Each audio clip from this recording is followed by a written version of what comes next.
In this section, we'll go through power supply removal and replacement.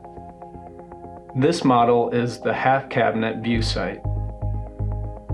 Before removing any parts, make sure that power is disconnected or turned off. This can be done by checking the breakers or checking with a voltage meter. Here are the tools required. The low voltage terminals on the power supply feed the hub board.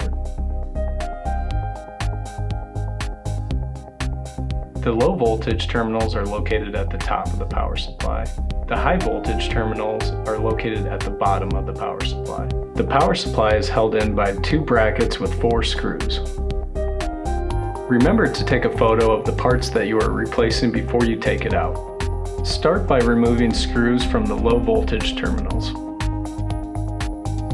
Then remove the screws from the high voltage terminals at the bottom. Then remove the screws on the brackets that hold the power supply in. This sticker displays the notes regarding input and output on the power supply. Place new power supply in the correct position underneath the brackets. Then screw all the connections to make the power supply tight. Replace all wires back into the correct terminals on the power supply.